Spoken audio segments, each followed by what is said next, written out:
인생이란 무엇인가? 인생은 정말 살만한 값어치가 있는 것인가? 그리고 인생에서 얻는 것이 무엇일까? 이런 문제에 대해서 많은 세월 동안 세상에 많은 사람들이 이 역사의 무대에 나타났다가 사라져가면서 생각하고 고민했던 아주 중요한 주제입니다. 오늘 우리가 읽은 이 말씀은 바로 다윗의 아들 솔로몬, 그 솔로몬이 인생을 거의 다 살고 나서 인생의 석양을 바라보면서 남긴 책입니다. 이것은 개인적인 어떤 체험담을 기록한 것이 아니고, 그리고 개인적인 어떤 인생에 대한 소감을 피력한 것이 아닙니다. 이제 하나님의 영감을 받은 사람으로서 공적인 위치에서 하나님의 말씀을 가지고 자기 인생을 돌아보면서 깨달은 것들, 이런 것들을 갖다가 지금 남겨놓은 책이 바로 이 전도서입니다. 여기에 전도서에 나오는 말씀은 처음에 인생은 참 허무한 것이다, 헛된 것이다, 이렇게 말씀하고 있습니다. 이것만 보게 되면 젊은 사람들이 생각을 할 겁니다. 아, 이건 너무나 염세주의적이야. 이거 세상의 삶에 대해서 너무나 비관주의적으로 말한 것이야. 이건 젊은 사람들이 볼 책이 아니야. 이제 나이를 지그시 먹고 인생을 거의 다 산 사람들이 읽을 책이야. 우리 젊은 사람들이 이 책 읽어가지고서는 사실상 살아갈 맛이 안 나, 힘이 안 나, 이렇게 생각하기가 쉬운 책입니다. 제가 젊었을 때 그랬습니다. 요즘 젊은 분들은 어떤지 모르겠습니다. 하지만 이 전도서는 인생 교과서입니다. 인생 교과서예요. 그러니까 우리 하나님의 백성들뿐만 아니라 세상 모든 사람들이 반드시 봐야 될 책이다 이 말이에요.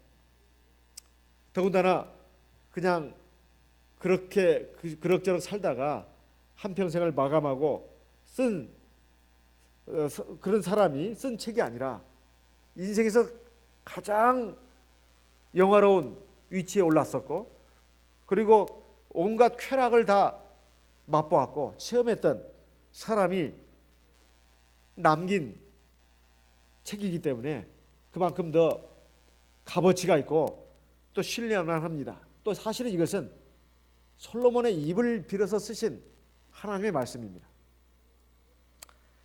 그런데 여기에 오늘 읽은 말씀을 보게 되면 해 아래서 수고하는 모든 수고가 무슨 유익이 있는가, 이렇게 말씀하고 있습니다.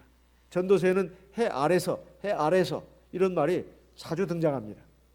대체 해 아래서라는 말이 무슨 말일까요? 이것은 태양을 말하는 것입니다.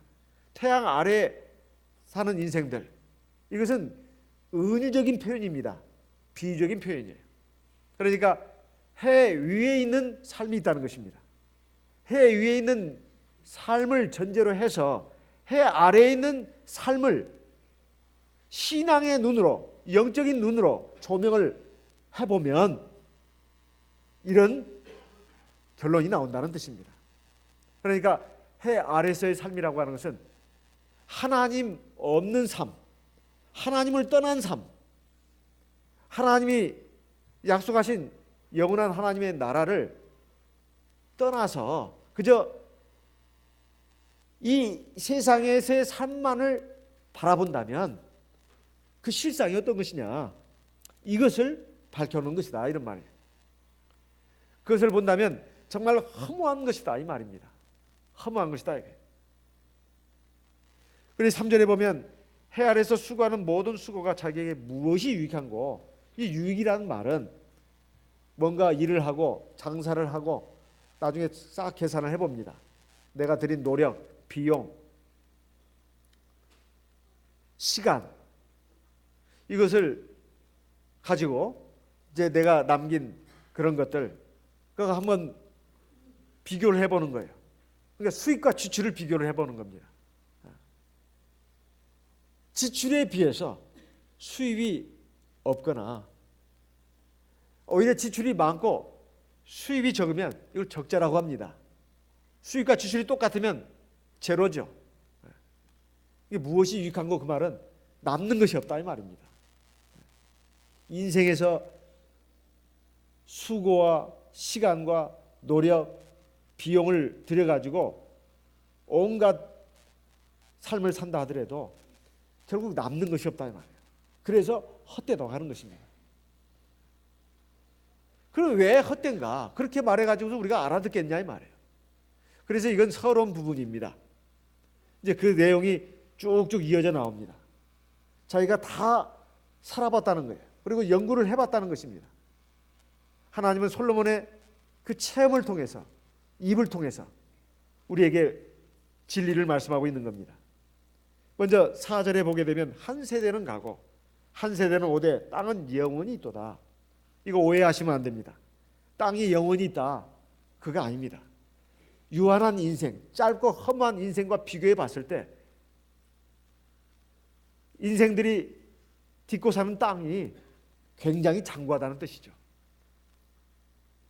허무하고 짧은 그 인생에 비해서 땅은 아주 오래 존재한다는 것입니다. 이것을 땅은 영원히 있다고 말한 것입니다. 이것도 비유적인 표현입니다.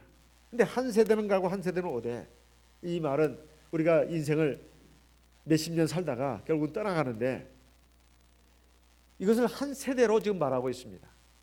그러니까 여러 세대, 수많은 세대들이 지금 이 땅에 왔다가 사라져 갔습니다. 하지만 땅은 여전히 있다는 거예요. 우리 인생들이 이렇게 아무리 화려한 인생, 멋진 인생, 또 보람 있는 인생을 산다 하더라도 결국은 죽음으로 끝난다는 것입니다. 5절에 보면 해는 떴다가 지며 그 떴던 곳으로 빨리 돌아가고, 이건 세월의 흐름을 말하는 것입니다. 6절에 보면 바람은 남으로 불다가 북으로 돌이키며 이리 돌며 저리 돌아 불던 곳으로 돌아가고, 이거 바람을 말하는 게 아닙니다. 바람이 어디서 불다가 어디로 가고, 사실 이건 우리가 알 수 없는 것이죠. 이것은 인생의 살아가는 모습을 말하는 것입니다. 뭘 얻겠다고 막 이리 뛰고 저리 뛰고, 이거 마치 바람이 이쪽으로 불었다 저쪽으로 불었다 막 소용돌이 치면서 막 분주하게 살아가는 모습을 이렇게 바람으로 형상화해서 표현한 말씀입니다. 그게 결국은 불던 곳으로 돌아간다는 거예요. 바람이 이리 불고 저리 불고 동풍으로 오고 서풀고 그러지만은 결국은 처음에 불었던 곳으로 다시 돌아간다는 뜻입니다. 인생의 허무함을 말하는 것입니다. 7절은 모든 강물은 다 바다로 흐르되 바다를 채우지 못하며 어느 곳으로 흐르든지 그리로 연하여 흐르느니라. 여기에 보면 모든 강물은 다 바다로 흐른다는 말은 우리 인생들이 살아가면서 돈 많이 벌기 위해서, 성공하고 출세하기 위해서, 또 온갖 쾌락을 다 누리기 위해서 막 욕심껏 살지만은 그 욕심을 다 채우지 못한다는 말입니다. 강물이 아무리 흘러서 바다에 간다 한들 바다를 다 채우지 못한다는, 이것도 비유적인 표현입니다. 사람의 욕심은 끝이 없어가지고 아무리 욕심을 부리고 욕심을 추구하고 욕심을 따라 산다 할지라도 그 욕심 다 채우지 못한다는 거예요. 그리고 죽는다는 것입니다. 8절에 보면 그것을 조금 우리가 이해하기 쉬운 말로 표현하고 있습니다. 만물의 피곤함을 사람이 말로 다 할 수 없나니 눈은 보아도 족함이 없고 귀는 들어도 차지 아니하노라. 이 말씀 보면은 좀 이해가 되고 감이 잡힌다, 그런 생각이 안 듭니까? 자, 우리가 좋은 경치 찾아서 주말이라든가 또는 휴가를 받아가지고 좋은 경치 보러 다닙니다. 그래야 좋은 경치 보면 감탄합니다. 세상에 이렇게 멋진 곳이 있나, 이렇게 아름다운 곳이 있나, 막 카메라 샷터를 막 눌러댑니다. 눌러대요. 이게 너무나 좋은 경치라고.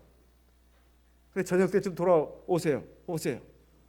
그때 막 피곤해가지고 빨리 가서 씻고 자고 싶다. 그런 마음밖에 안 듭니다. 아무리 좋은 경치를 봐도 그것이 머릿속에 얼마나 남아있느냐, 그렇게 남아있지 않습니다. 사실 저도 하나님의 은혜로 하나님 일을 한답시고 외국에도 제법 다녀왔습니다. 지금까지 제가 다녀간 나라만 해도 미국, 중국, 세계에서 가장 큰 나라들 다 다녔습니다. 일본도 가봤습니다. 아시아의 아주 강국이라고 하는 일본도 갔죠. 대만은 여러 번 갔습니다. 그리고 말레이시아도 두 곳을 갔습니다. 반도로 되어 있는 곳, 그 다음에 섬으로 되어 있는 곳, 두 곳을 다 갔어요. 사바가 결국 말레이시아 땅 아닙니까? 앞으로도 갈 나라들이 또 아마 있을 겁니다. 그런데 가서 보면 너무 이렇게 아름답다. 우리 대한민국만 아름다운 줄 알았더니 세상에 이렇게 아름다운 곳이 있네. 그래가지고 이런 곳에서 한번 살면 얼마나 좋을까, 그런 생각이 막 그냥 머리끝까지 찬 적도 많았습니다. 그런데 요즘 이제 제가 종종 우리 남신도에다 또 교회에서 소풍 간다 해가지고 이렇게 좋은 곳 가서 보면은 외국 저리 가라요. 우리나라에 이렇게 좋은 곳이 많았나. 이 작은 땅덩어리에 내가 아직도 가보지 못한 좋은 곳이 정말 많구나. 내가 평생을 다녀도 우리나라도 다 못 돌고 결국은 죽겠구나. 우리나라만 하더라도 좋은 곳이 굉장히 많아요. 그리고 또 TV 화면을 통해서 종종 우리나라 아름다운 경치를 보여주는 장면을 보게 됩니다. 저기도 한번 가보고 싶고 저기도 한번 가보고 싶고. 이거 시간은 없고. 그렇게 아름다운 곳 아무리 가서 본다 한들 채워지지 않습니다. 채워지지 않아요. 어떤 곳이든 간에 다 각각의 아름다움이 다 있어요. 그래서 눈으로 보아도 족함이 없다. 어찌 그 아름다운 경치뿐이겠습니까? 좋은 영화, 좋은 드라마, 좋은 책 아무리 봐도 만족이 없는 겁니다. 아무리 재밌는 드라마라도 그거 막 빠져가지고 보더라도 그거 끝나면 끝. 또 다음 드라마가 등장합니다. 또 빠져가지고 봅니다. 그 다음에 끝. 맨 끝. 시작 끝. 그래도 마음이 그게 다 채워지느냐? 끝이 없어요. 끝이 없어. 만족이 없다는 겁니다. 만족이 없어요. 귀는 들어도 차지 아니하노라. 아무리 좋은 음악, 아름다운 소리 많이 들어도 이것은 세상적인 걸 말하는 겁니다. 하나님 말씀 말하는 게 아니에요. 오해하시면 안 됩니다. 세상적인 거, 세상적인 어떤 무슨 음악이라든가 또는 좋은 어떤 그 소리, 그 다 아무리 들어도 그 만족이 없다는 것입니다. 또 들어야 돼요. 그러면서 사실상 피곤이 밀려온다는 것입니다. 그다음 9절에 보게 되면 이미 있던 것이 후에 다시 있겠고 이미 한 일을 후에 다시 할지라 해 안에는 새 것이 없나니. 제가 어쩌다 먼 일 때문에 종로를 가는 때가 있습니다. 그러면 제가 20대 때 학생이었을 때 참 종로에 참 여러 번 갔었습니다. 거기는 종로서적이라는 게 있었어요. 종각에 종로서적이라고. 여기 지금 청년들 아마 모를 겁니다. 지금의 교보문고 같아요. 그 종로서적이 젊은이들이 책을 사러 가는 장소이기도 하지만 데이트 장소이기도 했어요. 젊은이들의 데이트 장소. 그래서 그 문화 공간이었습니다. 그 밑에는 또 지하 다방이 있고 거기 가면은 막 그냥 가곡도 부르고 막 그런 곳이 있었어요. 제가 친구 손 따라서 거기 갔더니 뭐 쪽지를 보고 막 가곡을 부르는데 DJ가 지금 무슨 음악 들을까요? 그러면서 그런 것들이 참 엊그제 얘기 같습니다. 그러면 거기 맞춰서 다 또 노래를 부르는 거예요. 저도 못 모르고 노래를 불렀습니다. 비목도 부르고 그랬던 기억이 납니다. 그런데 지금 가서 보면 꽤 없어졌어요. 그리고 그 거리를 가보면 제가 마치 이방인이 된 것 같은 느낌이 듭니다. 젊은 사람들이 분주하게 오고 가고 그런단 말이에요. 저는 이제 나이가 들어가지고 이제 환갑을 바라보는 지금 나이가 돼가지고 걸어가 보면은 젊은 사람들 속에 제가 마치 꽃밭 속에 무슨 할미꽃이 하나 이렇게 딱 그 걸어가는 것 같은 느낌이 든다 말이에요. 젊은 사람들 천지입니다. 그때 나도 가슴 설레는 마음으로 왠지 모르게 그 겨울에 눈을 맞으면서 그 종로서적으로 갔던 그런 기억들이 떠오르고 그 어떤 다방에 들어가서 또 선배도 만나고 친구도 만나서 시간을 보냈던 그 기억도 납니다. 근데 그 거리가 젊은 사람들로 그냥 꽉 채워져 있고 이렇게 그냥 돌아다니는 거예요. 그리고 나의 세대의 사람들은 별로 찾아보기가 힘듭니다. 아, 이게 한 세대가 벌써 갔구나. 거기서 절감을 하지요. 그리고 어떤 뭐 공공장소라든가 뭐 이런 데 가서 보면은 거의 젊은 사람들입니다. 여기 영등포에 있는 타임스퀘어만 가더라도 참 나이 든 사람들이 별로 없어요. 거의 젊은 사람들이 천지예요. 휴일날 가서 보면. 그리고 젊은 사람들이 막 이렇게 어우러져 가지고 같이 웃고 또 이야기하고 뭐가 재밌는지 그냥 그 별로 재밌는 얘기도 아닌 것 같은데 까르르 웃어가면서 막 얘기하는 모습들을 보면 참 나도 저런 시절이 있었지 이런 생각이 이제 문득문득 든다는 말입니다. 결국 우리 세대는 점점점 이제 저 역사의 뒤안길로 사라져가고 자꾸 새로운 세대들이 이렇게 그 자리를 채워간다 이 말이에요. 그리고 예전에 일어났던 일이 지금도 일어나고 있습니다. 우리가 왜 역사를 보면서 공감을 하고 또 사극 역사 드라마를 보면서 공감을 하는가? 사실 옛날 그 뭐 한복 입고 옛날 그 뭐 관복을 입고 막 그 사람들끼리 다투고 싸우고 시기 질투하고 미워하고 경쟁하고 암투 벌이고 이런 모습들이 오늘날에도 그대로 이루어지고 있습니다. 그대로 이루어지고 있어요. 하나도 다른 게 없어요. 그래서 옛날을 지나간 일은 오늘의 이야기입니다. 그리고 내일의 지침이 되는 얘기예요. 그래서 역사를 학교에서 학생들에게 공부하게 하고 또 사극 드라마가 그렇게 인기 있는 이유가 바로 그 때문입니다. 바로 오늘 우리에게 어떤 것을 시사해 준다 이 말이에요. 그리고 내일을 위해서 그것이 이쪽에 나침반 역할을 합니다. 틀림없이 내일에도 그런 일이 일어난다 이거예요. 그러니까 지혜를 얻으라는 것입니다. 옛날 일어난 일은 옛날 일어난 일이 그게 아니에요. 옛날 일어난 일은 지금도 일어나고 있고 지금 일어나고 있을 뿐만 아니라 앞으로도 일어날 일이다 이 말이에요. 그래서 새 것이 없다는 것입니다. 그래서 무엇을 가리켜 이것이 새 것이라 할 것이 있겠느냐. 물론 옷이라든가 물건 새 것처럼 보이죠. 하지만 다 응용해서 만들어 놓은 것입니다. 또 중요한 것이 11절에 이전 세대를 기억함이 없으니 장래 세대도 그 후 세대가 기억함이 없으리라. 아무리 훌륭한 일을 하고 또 큰 일을 하고 멋진 일을 하고 사람들을 깜짝 놀랄 그런 업적을 이룬 사람의 인생이라 하더라도 그 사람이 죽으면 기억에서 사라집니다. 사라져요. 아무리 그걸 기억하자 해도 기억하지 못합니다. 그걸 기억하자고 비석도 세우고 기념일도 만들고 그렇게 합니다. 하지만 그런다 한들 그게 쉬는 날이지 노는 날이지 그걸 얼마나 기억하냐 이 말이에요. 현충일, 광복절 얼마나 기억을 합니까? 그 별로 기억하지 않습니다. 한글날 아무리 세워도 세종대왕님께 늘 우리가 감사하면서 삽니까? 그런 게 아니잖아요. 어떤 사람이 참 훌륭하게 살았고 어떤 사람은 그렇게 못 살았고 그렇다 한들 그 사람에 대해서 우리가 얼마나 그 사람을 기억을 하냐 이 말이에요. 별로 기억하지 않습니다. 제가 지금 여기 목자로서 일하고 있지만 제가 떠나가면 아마 여러분들 저를 기억을 안 할 겁니다. 틀림없이 안 할 거예요. 그건 당연한 것입니다. 좀 섭섭하긴 하지만 그러나 그건 당연한 일이다.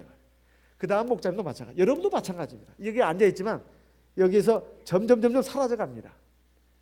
여러분의 자녀들이 그 자리를 채워갑니다. 또 새로 전도된 사람들이. 여기 지금 앉아있는 분들이 지금 이제 차츰 눈에 안 띄기 시작한다 이 말이에요. 여기 한번 보십시오. 지난 3년 동안도 3년 전에 앉아 계셨던 분이 지금 이 자리에 앉아 계시지 않는 분이 벌써 몇 분 되십니다. 그렇죠? 그래야 안 그래요?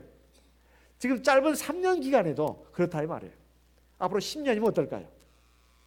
마찬가지입니다. 20년 후면 이 가운데 상당수가 또 안 보일 것입니다. 이렇게 강물이 흘러가듯 우리 인생도 이렇게 흘러가는 것이다 이 말이에요. 그리고 뒤에 오는 강물이 앞에 있는 강물을 기억이나 하나 기억을 안 합니다. 그러니까 이 인생의 이 실상을 알아야 된다는 것입니다. 그런데 이것을 말한 사람은 바로 솔로몬인데 자기를 갖다가 어떻게 표현하고 있느냐? 다윗의 아들이라고 말하고 있습니다. 그리고 예루살렘 왕이라고 말하고 있습니다. 그리고 마지막으로 전도자라고 말하고 있습니다. 다윗의 아들이라고 하는 것은 다윗은 이스라엘 역사상 가장 훌륭한 왕으로 손꼽히는 왕이고 추앙받는 왕입니다. 그러니까 출생부터가 남달랐습니다. 솔로몬은 다윗의 아들로 태어났어요. 그러니까 신앙적으로 뿐만 아니라 육적으로도 사실상 굉장히 참 복된 위치에서 태어난 사람이 바로 솔로몬입니다. 그리고 예루살렘 왕이라고 했습니다. 예루살렘은 옛날부터 평화의 도성이라고 알려져 있어요. 왜 유대 왕, 이스라엘 왕이라고 말하지 않고 예루살렘 왕이라고 말했을까요? 예루살렘은 평화의 도성이에요. 누구나 할 것 없이 예루살렘에 가서 살고 싶어 합니다. 옛날에는 어땠는가 모르겠어요. 서울에 와서 살고 싶다. 지금은 아니잖아요. 아마 이북 주민들은 평양에서 사는 것을 특권 계급이라고 생각할 겁니다. 평양에서 하면 이건 완전히 특권 계급이에요. 그러면 이 예루살렘이라고 하는 것은 사람들이 정말로 진심으로 가서 살고 싶어하는 아주 여유롭고 평화롭고 그리고 모든 것이 풍족한 그런 곳입니다. 그것의 왕이라 이 말이에요. 왕은 또 누굽니까? 세상의 모든 권세, 부귀를 다 가진 사람입니다. 이런 사람이 바로 이 전도서를 남겼다는 거예요. 그리고 이제 전도자라고 말하고 있습니다. 이제 하나님의 이름으로 공적인 자리에서 하나님의 말씀을 전하고 가르치는 사람을 전도자라고 했습니다. 그래서 지금 자기가 지금 하는 말은 그런 공적인 입장에서 하나님의 말씀을 가지고 자기의 인생의 체험을 통해서 얻은 진리를 갖다가 지금 말하는 것이다. 지금 이런 말씀입니다. 그런데 이 사람이 하는 말은, 이 사람이 입을 통해서 나오는 말은, 하나님 말씀은 해 아래에서 삶이라고 하는 것은 바로 하나님을 떠난 삶이고 하나님이 없는 삶이기 때문에 허무할 수밖에 없다는 겁니다. 그리고 영원한 내세에 연결되지 않는 동떨어진 삶이기 때문에 유한한 삶일 수밖에 없고 헛된 삶일 수밖에 없다는 뜻입니다. 거기에서 일어나는 모든 일도 그래서 허무할 수밖에 없다는 것입니다. 해 아래에서의 그 삶의 내용이라는 것이 금방 쭉 우리가 살펴본 바와 같이 정말 이렇게 허망하다는 그런 말씀입니다. 그런데 헛되고 헛되며 헛되고 헛되다, 이 헛되다는 말은 이 히브리어에 호흡하다 그 뜻을 가진 헤벨이라는 뜻이라는 겁니다. 그것을 여기서는 헛되다라는 말로 번역을 했다는 거예요. 사실 그런 의미로 쓴 거죠. 우리도 배 그러면 먹는 배, 사람의 배, 타고 가는 강이나 바다에 떠 있는 배, 그리고 두 배, 세 배. 우리 한글로는 배라는 말이 글자는 똑같지만은 뜻은 여러 가지 있지 않습니까? 마찬가지로 히브리 말도 한 단어에 여러 가지 뜻이 있는데 헛되다는 말도, 헤벨이라는 그 말에는 헛되다는 말도 있고 호흡하다는 말도 있다는 것입니다. 그러면 이 호흡하다는 말이 대체 헛되다는 말하고 무슨 의미가 관련이 있을까요? 이건 추운 겨울날 밖에 나가가지고 뜨거운 입김을 확 불면은 포물선을 그으면서 나타납니다. 그런데 그것이 순식간에 사라져요. 그걸 말하는 것입니다. 사람의 입에서 나오는 그 숨이 금방 사라진다는 것이죠. 한순간에 호흡에 불과하다는 거예요. 그래서 헛되다는 것입니다. 야고보서 4장 14절 말씀을 보겠습니다. 야고보서 4장 14절. 야고보서 4장 14절.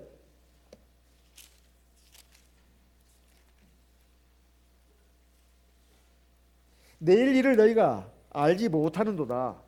너희 생명이 무엇이뇨? 너희는 잠깐 보이다가 없어지는 안개니라. 너희는 잠깐 보이다 없어지는 안개다. 이것을 정말로 절감할 수 있을까요? 지난 월요일 날 우리 교회 박옥래 모치님께서 향년 98세로 소천하셨습니다. 박옥래 모치님이 누구신지 아마 모르신 분들이 여기 대단히 많으실 거예요. 그렇죠?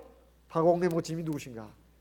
고향이 서천이시근데 우리 교회에 이제 들어오셔가지고 신앙생활을 시작하셨고, 그리고 동부교에서 수년 동안 신앙생활을 하시다가 이제 대방으로 오셨습니다. 그리고 몇 년 교회 출석을 하셨습니다. 그리고는 이제 연로하셔가지고 몸을 움직이기 어려우니까 교회를 못 나오시고 집에서 이제 하나님 앞에 예배를 드리고 우리 교회에서 주기적으로 가서 예배도 드리고 했던 그런 모치님이십니다. 제가 10여 년 전에 대방교회 시모했을 때 그때 그 모치님이 아마 교회를 잠깐 나왔던 것으로 기억을 합니다. 그리고는 이제 제가 이번에 또 두 번째 부임해 가지고 3년 전에죠. 그때 제가 그 신방을 갔었습니다. 그래가지고 보니까 이 모치님이 지금 10년 전인지 지금 그 3년 전인지 아주 지금 기억이 헷갈릴 정도로 이렇게 기억도 참 희미하네요. 어쨌든 모치님이 굉장히 반가워하면서 그 저희들 그 기다렸던 것이 기억이 납니다. 밖에 막 창문을 열고 우리가 오는 걸 지켜보시고 막 들어오니까 우리가 방으로 들어가니까 집 안으로 들어가니까 굉장히 막 반가워하시면서 막 이제 뭡니까 그 타과상 막 그 이렇게 내고 며느리 시켜가지고 내고 그렇게 하고, 그리고는 우리가 이제 예배 먼저 드려야 된다고 하니까 한쪽에 물리고는 이 예배를 이제 먼저 드렸던 기억이 납니다. 예배 드릴 때도 그렇게 지극정성으로 하나님 말씀을 꿀같이 들으시고 또 찬송도 그냥 간절히 부르시고 기도는 말할 것도 없습니다. 너무너무 막 기쁘고 행복하던 그런 모습이 눈에 선합니다. 그리고는 이건 우리 자녀들이 그동안 나한테 용돈을 준 건데 하나님 앞에 헌금 이게 모은 거라고 하면서 봉투 하나 이렇게 내놓고 또 봉투를 또 2개를 내놓는데 하나는 목자님 뭐 쓰세요 하고 주시고 또 하나는 또 같이 신방을 가셨던 분 또 드리고 이건 아닙니다. 그래가지고 그 물론 다 교회에다가 헌금으로 냈습니다. 그거 우리가 받아야 될 그 이유가 없지 않습니까? 그래서 근데 그 정성이 너무 참 고마운 거예요. 그리고 이제 우리가 갈 때는 해도 막 밖을 또 창문을 통해서 내다보시면서 잘 가라고 막 손을 흔들고 이런 모습이 지금도 눈에 선합니다. 근데 그분이 이제 자리에 이제 눕게 되고 결국은 노인 요양병원에 들어가서 입원하셨는데 얼마 전에 그게 지난주입니다. 딱 돌아가시 일주일 전에 아들 4분이 찾아오셨어요. 그 아드님이 세무사인데 돈을 많이 버셨나 봐요. 그 집이 참 좋습니다. 그래서 그 아드님 한 분에다가 딸 3분인데 이 아드님이 어머니를 보시는데 우리가 볼 때는 참 효도를 하시는 분이에요. 집도 참 굉장히 좋더라고요. 그래서 이제 그 4분이 찾아왔어요. 목자실 문을 두드렸는데 이제 제가 모셔가지고 같이 얘기를 들어보니까 예전에 우리 교회도 몇 번 나오셨답니다. 어머니 따라서. 지금은 일반 교회를 다니고 있다는 거예요. 4분이 60대로 보였습니다. 제 눈에. 근데 어머니가 건강하시고 의식이 있을 때 우리 참예수교에서 장례식을 주관해 주기를 바라는 소망을 여러 번 얘기하셨다는 겁니다. 그래서 어머니의 그 소원을 드려주고 싶어서 이렇게 참 염치를 무릅쓰고 찾아왔노라고. 그래서 제가 참 잘 오셨다고 그랬죠. 잘 오셨다고. 당연히 우리 교회에서 해야죠. 그래서 이제 그 전에 좀 신방을 와주시면 안 되겠냐고. 지금 어머니가 노인 요양병원에 누워 계시는데 의식이 돌아왔다 나갔다 돌아왔다 나갔다 그러신다는 거예요. 그 말을 듣는 순간 이제 임종에 가까웠구나, 그것을 직감할 수 있었습니다. 그래서 가겠다고. 그래가지고 교회 장로님, 그다음에 구역장님들 이렇게 해가지고 집사님들 해가지고 신방을 갔었습니다. 가서 보니까 진짜 노인 요양병원에 누워 계시는데 진짜 의식이 돌아왔다 돌아오지 않았다 말씀은 못 하시고요. 그냥 피골이 상접해가지고 누워 계셨는데 연세가 99세라고 합니다. 만으로 98세. 그러니까 사실상 이제 거의 마지막 순간이 가까우고 있는 그런 것이죠. 숨도 쉬고 계시지만은 참 간신히 쉬고 있는 것 같았어요. 그래서 거기서 이제 예배를 드렸는데 모친이 말씀을 알아듣는 것 같더라고요. 그래서 거기서 기도도 하고 찬송은 안 했지만은 이렇게 예배를 드리고 나왔는데, 그로부터 딱 일주일 만에 이제 모친이 세상을 뜨셨습니다. 그래가지고 이제 그 강남 성모병원에 우리가 갔습니다. 가서 보니까 이제 발인 예배, 입관 예배, 그다음에 그 다음 날 이제 처음에 그 소천 예배, 입관 예배, 그 다음 날 발인 예배, 그다음 화장장 경기도 벽제까지 가서 하관 예배까지 드리고 왔는데, 장지는 서천이라고 합니다. 그런데 그 저희가 이제 강남 성모병원에 가서 그 장례식장에 가서 이렇게 보니까 참 얼마나 시설이 좋은지, 그 대형 화면에 칸을 나눠 가지고 돌아가신 분 사진하고, 그다음에 그게 가족들, 상주 가족들의 이름이 쫙 있는 것이 몇 칸으로, 한 6칸 정도로 나눠 가지고 사진이 계속 뜨는 거예요. 거기에 박옥림 모친도 잠시 비추다가 또 다른 사람 바꿨는데, 제가 거기서 본 것이 뭘 봤냐면은, 그렇게 우리 박옥래 모친처럼 정말 세상 사람들이 볼 때 술을 누렸다, 장수하셨다는 분만 있는 게 아니라 젊은 사람의 얼굴도 이렇게 뜨더라고요. 젊은 사람의 얼굴도. 그리고 40대, 50대, 물론 30대로 보이는 사람도 있고, 거기는 보면 시아버지, 친정 아버지도 있고, 그 가족들이, 그 다음에 자녀들 이름도 있고, 젊은 분이 또 상당히 얼굴이 이렇게 뜨더란 말이에요. 그래서 세상은 순서대로 왔지만 갈 때는 순서 없이 간다, 이 말이 실감이 났습니다. 그리고 곳곳에서 울음이 터지는 그런 소리. 그리고 이제 장례 예배를 드릴 때는 저도 마음이 늘 무겁습니다. 그리고 이제 그 다음 날 6시에 발인이니까 우리가 5시 반에 발인 예배를 드려야 되니까 5시까지 교회에 모이기로 했습니다. 새벽 5시까지. 엄청 추운 날씨였습니다. 엄청 추운 날씨. 그래서 거기에 참여하신 우리 그 구역장님들 참 고생 많이 하셨는데, 아마 새벽 4시에는 일어나셔야겠죠. 근데 그 전날 밤 화요일밤 예배가 있었습니다. 참 몇 시간 못 주무시고, 어떤 분은 잠도 못 주무시고 오셨다고 하더라고요. 그래가지고 같이 가는데, 참 우리가 왜 이런 일을 해야 되는가? 바로 그 가족들을 위해서, 그 가족들의 구원을 위해서 우리가 하는 것이다. 사실은 모친이 그런 유언을 남길 때 이것까지 생각을 안 하셨을 수도 있습니다. 하지만 믿음의 장례, 우리 교회에서 장례식을 주관하게 되면 어쨌든 목자님을 통해서 하나님 말씀 들을 수밖에 없잖아요. 또 성도들을 만날 수밖에 없지 않습니까? 그래서 그런 그 책임감을 가지고 제가 이 장례식을 같이 갔는데, 그 발인 예배 드리고 이제 새벽같이 이제 저 경기도 벽제 그 화장장을 향해서 가는데, 가서 정말 날씨가 많이 추웠지만은 그때 이제 시간이 돼서 거의 도착을 했습니다. 거의 같은 시간 도착을 해가지고 이제 그 운구차에서 그걸 내리고 그 수레에 실어가지고 이제 들어가는데, 한 사람만 들어가는 것이 아니라 여러 사람이 그 들어갑니다. 그러면 동시에 이제 불을 태우는 것이죠. 그런데 그 통로 복도를 지나가는데 마치 어떤 어둠의 어떤 터널을 지나가는 것 같았어요. 제가 그 상주 옆에서 같이 그 관이 있는 그 수레를 따라서 이렇게 쭉 긴 복도를 들어가는데, 그 복도의 그 천장이라든가 좌우 벽을 바라보니까 이게 마지막 가는 길인데, 이게 제 몇 년 전에 어머니 돌아가실 때가 생각이 나고, 그리고 이거 누구나 다 들어가는 길이다, 그런 생각이 듭니다. 요즘은 거의 90% 이상이 화장을 한다고 하더라고요. 매장은 이제 10%대로 줄어들었다고 합니다. 그런데 이제 이런 것을 보면서 이제 몇 시간 동안 이제 강력한 불로 태우죠. 그리고 이제 유족들은 따로 된 공간에 가서 이제 하관 예배를 드렸습니다. 만감이 교차했습니다. 우리 모두가 다 저렇게 들어가고, 그리고 나오게 되면 정말 유골을 수습하는데 진짜 한 줌밖에 안 됩니다. 이것이 우리 인생이다 이 말이에요.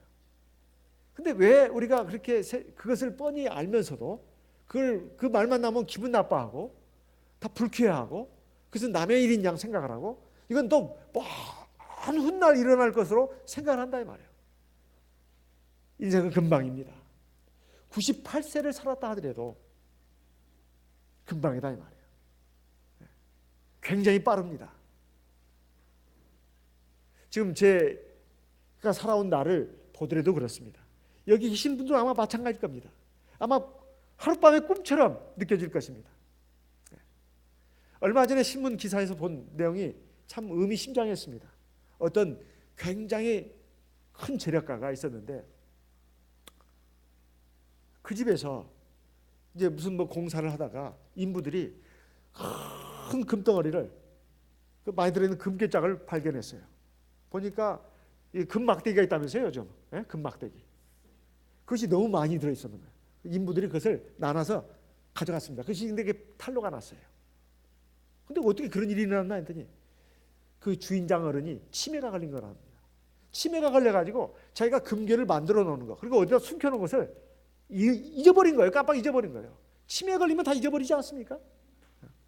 그 많은 재산이 무슨 의미가 있냐 이 말이에요. 무슨 소용이 있냐 이 말이에요. 그러니까 아마 이제 자녀들이 했든지 누가 했든지 간에 집을 리모델링 한다고 아마 하면서 공사하다가 그 금괴짝을 발견한 것입니다. 근데 보니까 금막대기가 엄청 들어있는 거예요. 엄청. 그것을 인부들이 서로 눈치대가면서 서로 나눠서 갔는데 그것이 발각이 난 겁니다.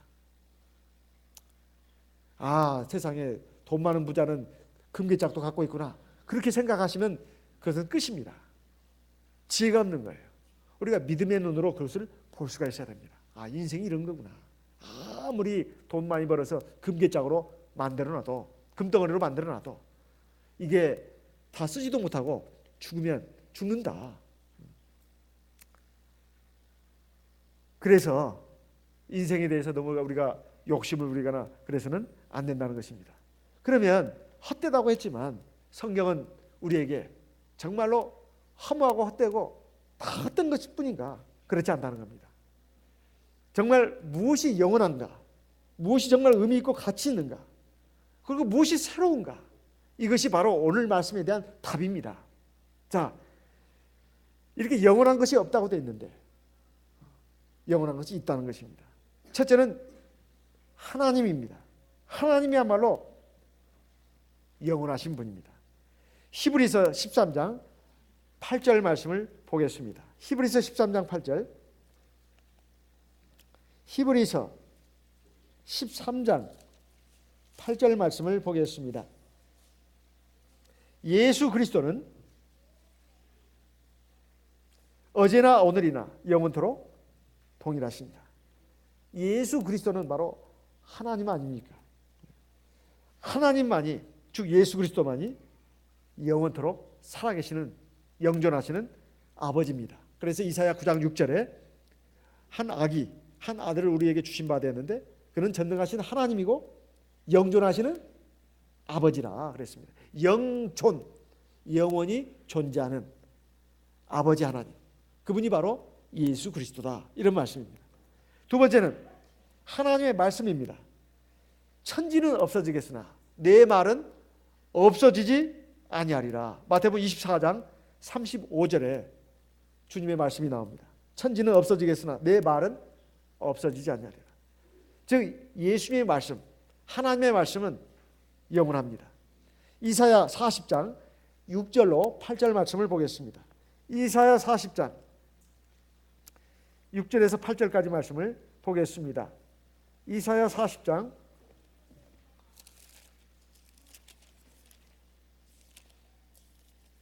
6절에서 8절까지 말씀을 봉독하겠습니다. 말하는 자의 소리여 가로되 외치라. 대답하되 내가 무엇이라 외치리까? 가로되 모든 육체는 풀이요 그 모든 아름다운 들의 꽃 같으니. 7절 풀은 마르고 꽃은 시듬은 여호와의 기운이 그 위에 불미라. 이 백성은 실로 풀이로다. 8절 같이 읽겠습니다. 풀은 마르고 꽃은 시드나 우리 하나님의 말씀은 영영이 서리라 하라. 우리 인생은 풀과 같고 꽃과 같아서 금방 시들고 금방 말라서 죽는다는 것입니다. 하지만 하나님의 말씀은 영원히 살아있다는 거예요. 그러니까 영원한 하나님, 그리고 영원한 하나님의 말씀, 이것을 우리가 바라봐야 된다는 것입니다. 그리고 세 번째, 영원한 것. 그게 뭔가 하나님의 뜻을 행하는 사람입니다. 요한 1서 2장 17절 말씀을 보겠습니다. 요한 1서 2장 17절, 요한 1서 2장 17절 말씀을 보겠습니다. 요한 1서 2장 17절 같이 읽어보겠습니다. 이 세상도 그 정욕도 지나가되 오직 하나님의 뜻을 행하는 이는 영원히 거하느니라. 이 세상 지나갑니다. 또 이 세상에서 뭔가 내가 욕심껏 살아보겠다고 하는 그 정욕을 가진 사람 다 지나간다 이 말이에요. 죽는다는 것입니다. 하지만 하나님의 뜻을 행하는 사람은 영원히 산다는 거예요. 우리가 이 세상 해 아래 삶이라고 하는 것은 영원한 것이 없습니다. 허무하고 헛되고 결국은 한 세대는 가고 또 한 세대가 가고 또 바람이 이리로 불고 저리로 불고 해도 결국 왔다 가서 돌아가고 이렇게 허무하게 끝나는 인생이지만 하나님의 뜻을 행하는 사람은 영원히 산다는 것입니다. 두 번째, 무엇이 정말 의미 있고 값어치 있는 삶인가? 이것은 우리가 해 아래에 있는 것만을 추구하면 이것은 정말로 의미 없고 값어치 없는 삶이 됩니다. 우리가 해 위에 있는 삶을 바라보면서 해 위에 있는 삶을 바라보면서 해 아래에 있는 삶을 바라봐야 비로소 의미 있고 값어치 있는 일을 발견할 수 있습니다. 시편 23편 10절에 보면 여호와는 나의 목자시니 내가 부족함이 없으리로다. 여호와는 나의 목자시니 내가 부족함이 없으리로다. 세상 사람들이 참 돈, 또 학벌, 그리고 명예 이런 것들 막 그런 걸 통해 가지고 막 만족을 얻으려고 합니다. 또 어떤 쾌락, 즐거움 이런 걸 통해서 만족을 얻으려고 해요. 그런데 채우지 않은 거예요. 채우지 않는 겁니다. 설령 채워졌다 해서 그게 채워진 것이 아닙니다. 또 다른 욕구 그런 것들이 많이 있기 때문에 채워지지 않는 것이다 이 말이에요. 하지만 하나님이 나와 함께 하시면 내가 부족함이 없다고 했습니다. 어떤 왕이 착하고 충성스러운 신하 자기가 봤을 때 그 신하에게 뭔가 좀 많이 좀 주고 싶었어요. 그래서 어느 날은 그 신하를 불러가지고 네 소원을 좀 말해봐라. 그러니까 그 신하가 하는 말이 저는 좀 땅을 좀 많이 갖고 싶습니다. 그래 네가 얼마만큼 갖고 싶은지는 내가 모르겠지만 내가 너한테 너에게 좀 충분히 주고 싶다. 그래요. 그러니까 이 신하가 굉장히 귀가 솔깃했습니다. 그래요? 어떻게 왕께서 저에게 땅을 주시려고 하십니까? 그래 너는 내일 아침 해가 뜰 때 여기에 이 자리에 나타나라. 그래가지고 이제 나타났습니다. 자 지금부터 해가 질 때까지 네가 네 땅의 경계를 쫙 그은다고 생각하고 막 돌아라. 그래가지고 이 사람이 그래 내가 걷는 만큼 그 땅의 경계를 정하는 만큼 내가 땅을 차지할 수 있겠다 이렇게 생각을 했습니다. 그래가지고 어떻게 했을까요? 죽기 살기로 뛰었습니다. 뛰고 또 뛰고 그러다가 좀 너무 힘드니까 숨이 컬떡거리면 좀 숨 좀 고르기 위해서 조금 걷기도 하고 그래가지고 진짜 아침 해 뜰 때부터 낮에 해가 떴는데도 불구하고 점심도 안 먹고 물 마신 것도 아까워하면서 막 뛰었습니다.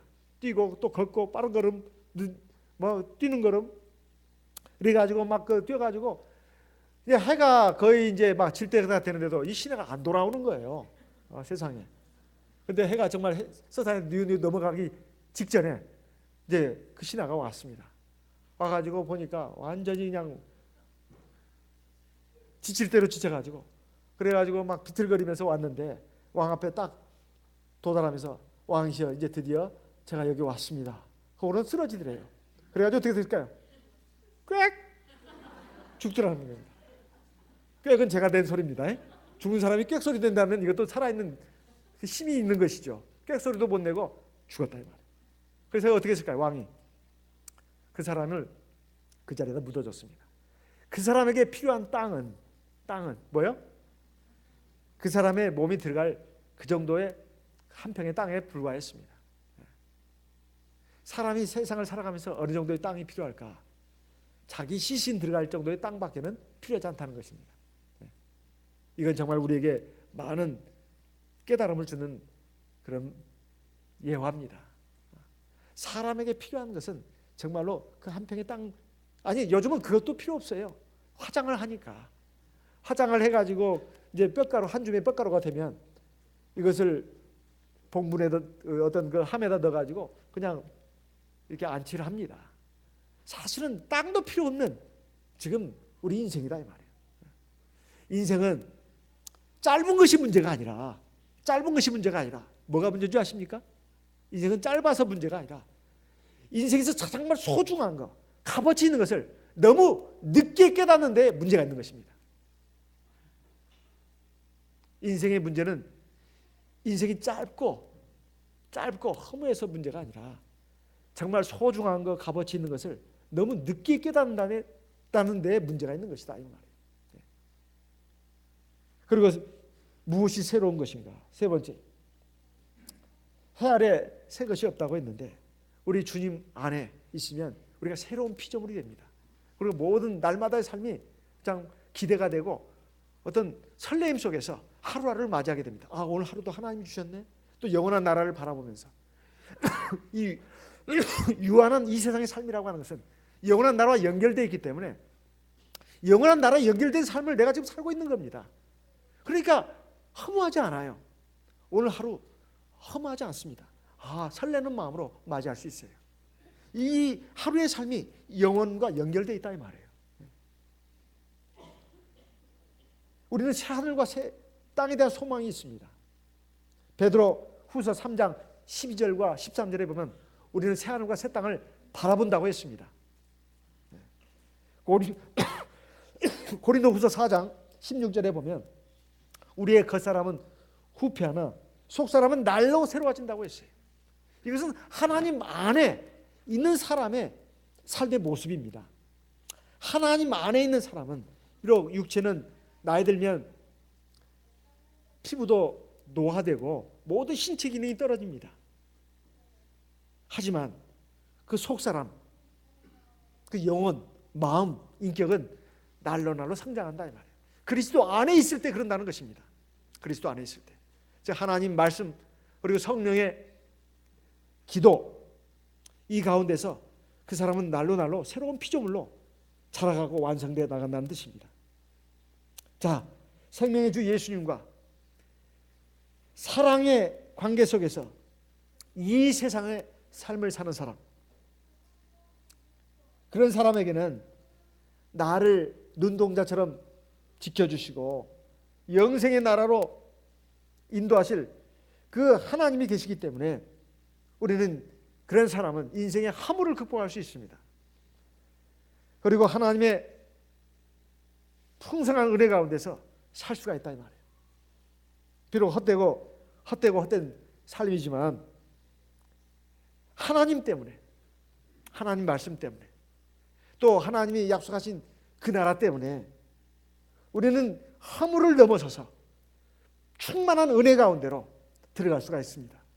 허물을 넘어서서 충만한 은혜 가운데로 들어갈 수 있는 사람이 바로 우리들이다 이런 말씀이에요. 잠언 28장 25절 말씀 우리 같이 읽어보겠습니다. 잠언 28장 25절 같이 읽어보겠습니다. 잠언 28장 25절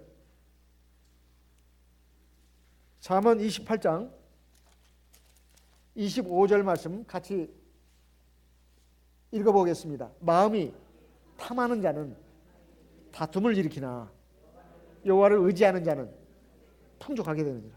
마음이 탐한다는 것은 세상의 물질 또는 명예 또는 쾌락 이런 것들을 욕심을 부리면서 나가는 사람은 결국은 여러 가지 어려움과 고통에 휩싸이게 된다는 말씀입니다. 하지만 하나님을 바라고 하나님을 의지하는 사람, 풍족한 하나님의 은혜 가운데서 산다는 말씀입니다. 솔로몬처럼 모든 인생의 부귀, 영화 이걸 다 가진다 해도 세상적인 관점, 육적인 관점으로만 살다 보면 결국 인생은 헛되고 헛될 수밖에 없다. 이런 말씀입니다. 하지만 영원하신 하나님을 믿고 그 말씀대로 살면 인생의 허물을 극복하고 새로운 피조물이 돼서 영원한 나라를 소망하면서 살 수 있다는 그런 말씀입니다. 그리고 하나님께서 항상 자기 백성, 영원한 나라의 백성으로서 우리를 지켜주시고 보살펴주고 인도해주기 때문에 우리는 정말 충만한 기쁨과 은혜와 감사한 가운데서 살 수가 있는 복된 인생이 된다는 것입니다. 그런 인생을 우리가 살아야 되지 않겠습니까? 우리 세상의 사람들을 놓고 비교하면서 탄식하고 절망하고 낙담하고 또는 시기하고 질투하고 그럴 것이 아니라 하나님의 백성이 된 것, 하나님 나라의 그걸 유업으로 받은 그런 사람이라는 것, 그리고 하나님이 또 이 헛되고 헛된 이 세상을 삶을 사는 우리들이지만 항상 풍성한 은혜와 진리 가운데서 우리의 심령을 만족해 하고 우리에게 진정한 기쁨과 평안과 행복을 주시는 분이고, 결국 이 세상 끝날, 우리 육신의 생명이 끝나는 그날 이후에는 이제 완전한 은혜와 완전한 복, 그리고 그것이 영원한 복으로서 우리에게 주어진다고 하는 것을 우리가 알고 살아가는 저희들이 되어야 되겠습니다.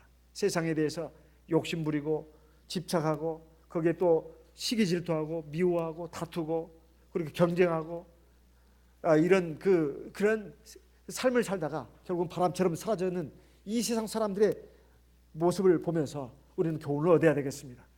세상 곳곳에서 벌어지고 있는 다양한 사람들의 삶이 사실 우리에게 반면교사로서 우리에게 지금 제시되고 있습니다. 우리는 그것을 깨달아서 참된 지혜를 얻고 해 아래에서의 삶을 살지만 해 위의 삶을 바라보면서 영원한 것을 추구하는 저와 여러분 되시기를 예수님의 이름으로 기원하는 바입니다.